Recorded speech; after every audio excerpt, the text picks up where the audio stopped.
This Sunday on Press Pass, radio pioneer and conservative talk show host Rush Limbaugh died this past week. His self-titled show was the most listened to radio talk show in America, drawing more than 25 million listeners. The show was known for its extreme conservative slant, and he was honored with the Presidential Medal of Freedom during last year's State of the Union address. But whether you liked him or not, he paved the way for partisan political commentary in the media the way we know it today. So joining us to go over the impact of that, members of our political panel, Radio 570 WKBN host Ron Verb, YSU professor of communications Dr. Adam Earnhardt, and 21 News managing editor Justin Mitchell. Thank you for joining us. Adam, you are new to the group, so can't wait to get talking here because this is a lot of like what we do. Rush Limbaugh pioneered the art of talk radio and basically saved AM radio stations. We can all agree with that. But he also gave a voice to the like-minded thinkers. What kind of ground did he break for news outlets like Fox News, CNN, MSNBC? Anyone who wants to go first, maybe Verb, because you're in radio. This was a pioneer of something that you probably were surprised to see take off at the time. Well, I mean, it can't be understated, really, what Rush did for conservative ideas and a conservative platform. He took perhaps one of the oldest platforms around, AM radio, which people were concerned about going south because of FM and the penetration of television, then social media, and he turned it into a platform of power. Rush was a great broadcaster. You got to start with that. That's what it's all about. A great broadcaster. He was entertaining, and he was a smart guy, and he was good at expressing his conservative opinions, which he believed to his core. And he was good at expressing that, and it garnered a large following, and it ended up having a lot of political influence.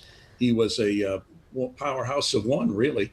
I don't know if you guys remember, they started a liberal network when Rush got started, and it failed miserably. Rachel Maddow was on it, and there just wasn't an audience for it. So Rush was a power to be dealt with, and as a result of Rush, we have Sean Hannity, Mike Levin, a lot of other hosts that are out there, both nationally and locally. So Rush was an incredible guy. He garnered great ratings in our community as well the entire time he was on a radio station. Yeah, I started in AM radio. For folks who don't know, that's where I started my career too. So it is interesting to see how that has all evolved since I started, and really the last couple of decades, how radio has changed with social media. You've got Sirius radio now, you have podcasts out. Adam, when you take a look at the following that he had, can that ever really be mimicked again? Do we have that type of temperature in the room where someone can become a media titan, where he can be, you know, the face that everyone, or the name that everyone goes to? Or is that really starting to go by the wayside a little bit? I don't know about if it'll happen on AM radio unless Ron Verb takes his place. But no, seriously, look, I mean, and you were talking about, you got your start on AM radio. I did too in the 90s. I think I worked for like 5 or 6 different AM radio stations back in the 90s. And, back then, the 2 biggest names in radio were Howard Stern and Rush Limbaugh. And so, if as a student of media, as a student of radio, if you wanted to kind of hone your craft, who were you going to listen to? And those were the 2 biggest names, and up and through even to today. But they both thrived off their ability to generate controversy, sometimes say outrageous things, do outrageous things.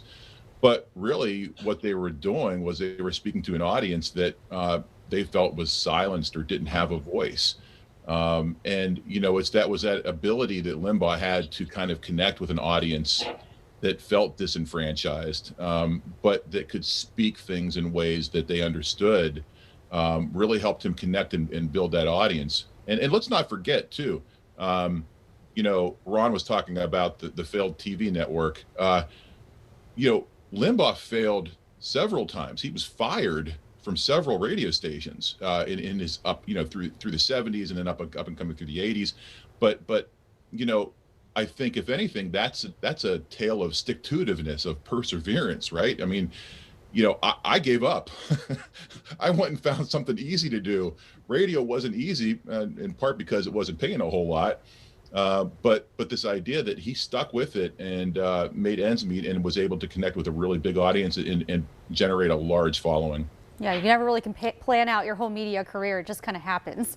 And Justin, I want to bring you in on this because when it comes to politics, Rush was not a traditional.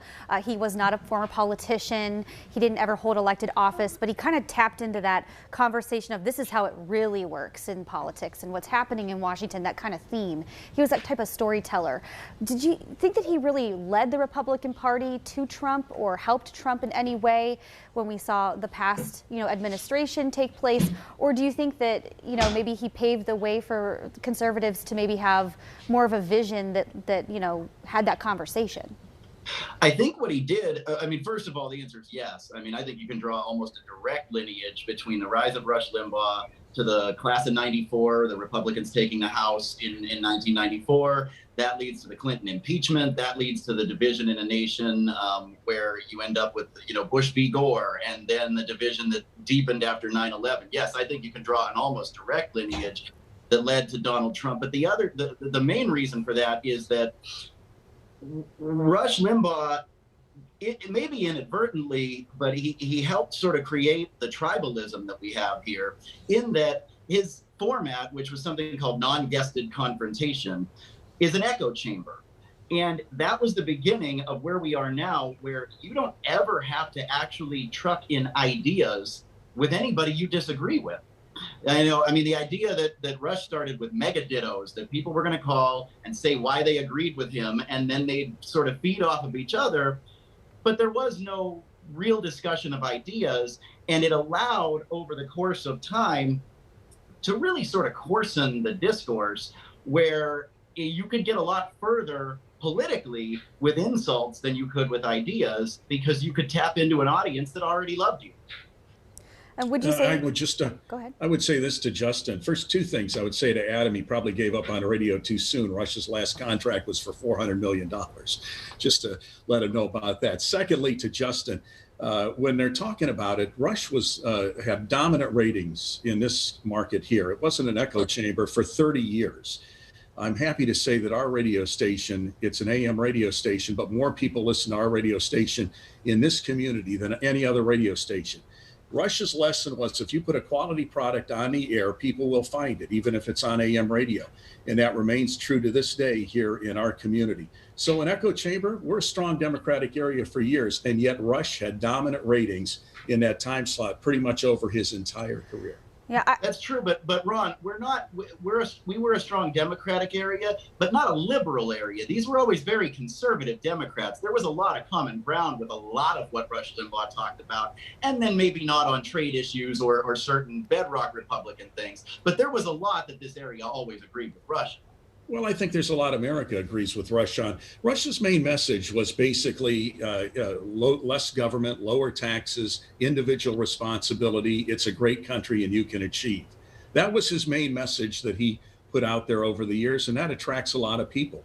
And Rush had a great sense of humor. You got to start with the fact Rush was a great broadcaster, as Adam was saying earlier. That's why people listen to him. To be on the air 3 or 4 hours a day, people get to know you. There isn't a staff standing behind you. You have to know the issues. You have to know what you're talking about, and you have to be able to hold an audience. That's not an easy thing to do. Yeah, and Adam, I want you to weigh in on that, because I always think of back to when I was younger. I always watched the movie Field of Dreams with my mom, and they always say, if you build it, they will come. And, no matter what, you have critics out there that don't like you. You have people that love you, and that's okay. That's what comes with the territory. Yeah. But he kind of paved the way for these folks to now have podcasts. And if you look at some of the popular people right now, I hear a lot about Joe Rogan experience, and then also Megyn Kelly on the conservative end. She's making a comeback in a big way. Is there room for someone to become dominant in that sector, or do you think that this has made it a new frontier for journalism and political? Rush in some ways did it on his own, but he did surround himself with some pretty talented people, and he inspired some pretty talented people. When he was in Pittsburgh, which I should tell you too, if there's one connection, one thing that I share in common with Rush Limbaugh, it's his love of the Pittsburgh Steelers, which is where I grew up in the 70s. It was hard to, be in that city and not, love the Steelers back then. But this idea that he could surround himself, one of his executive producer, Bo Snerdley, I kind of want to see who follows him or where Bo goes, because one of the things that Snerdley helped Rush with over these last few years was Rush's failing health, his loss of hearing, and then the sickness that he battled for the last year or so. This idea that Rush could surround himself with really talented people and then turn those people into talents themselves and let them go was kind of remarkable too. So he wasn't just this great guy who did it on his own.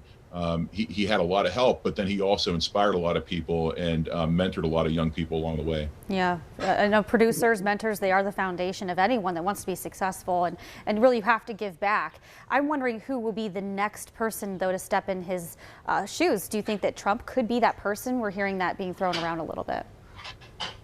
Yeah, Trump, other people like Hannity. The thing is will that person have the ability to connect with a large audience on the radio, whether it's AM or maybe, like you mentioned, Seth Rogen, and this idea of maybe it's a podcast, whatever it is, that person just has to have that ability to connect with a large audience and build that following and make those people feel like they're being heard.